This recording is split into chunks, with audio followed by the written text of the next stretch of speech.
Information on Bruce Orr's testimony. He is Texas Congressman John Ratcliffe, and from the Hill, John Solomon. We'll start with you, Congressman. Let us talk about what we learned today.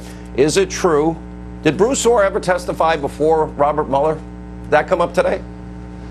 It did come up, Sean. I have to be careful. I know your viewers want information, but there's a confidentiality agreement. But you have good sources. I listened to your monologue, and you're on track with respect to. Well, I heard he never testified to Robert Mueller, and you're smiling, so I'm guessing that's a good guess. Now, John, wouldn't that mean a lot if he didn't testify before Mueller, considering what we have 60 some odd pages of notes, all the meetings, and the fact that he said under testimony today that in fact this Steele dossier could never be used in a court of law, but it was used as the basis for a FISA warrant to get FISA court approval on spying on Americans? I'm sorry, sir. Go ahead. I didn't know which John you were talking to. I'll ask John Solomon first. John Solomon. Sorry, sir. Listen, many of the members I talked to said they thought that was one of the most important revelations today, that Bruce Orr said he's never heard, nor has his wife ever heard from Special Counsel Mueller. If Mueller wanted to get to the bottom of this, the questions that Congress has raised that are now in the public, whether the FISA warrant was legitimate and the origins of this investigation were legitimate, you would think at the very least he'd want to talk to Bruce Orr and find out why was he playing the intermediary role. I was told today emphatically Bruce Orr has said he was never interviewed. I think that raises a lot of questions for people in Congress. What is Bob Mueller really up to? He worked, now we have 63 pages of text, emails, and handwritten notes, Congressman, between Orr and Steele. Steele had already been fired for lying and leaking.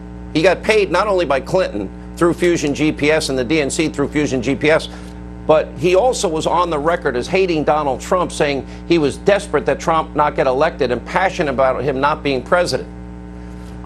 Did he comment on any of that today? He did. I can probably summarize it the best way like this, Sean.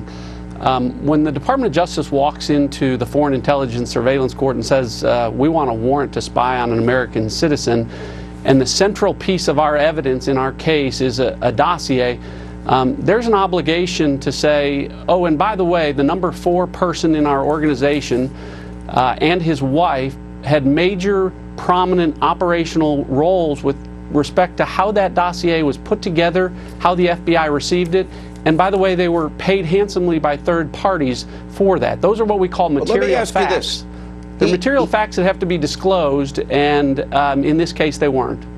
But he said today, as I understand it, that in fact he told the FBI that his wife had put this together, and they still used him as a back channel. So they never told the FISA court that piece of evidence. They never told the FISA court who paid for the dossier. So the only conclusion is now we know, it's irrefutable at this point, that the FISA court was repeatedly lied to in 4 separate FISA applications. Is that a true statement? Well, here's what he said, or here's what I can tell you about his testimony today.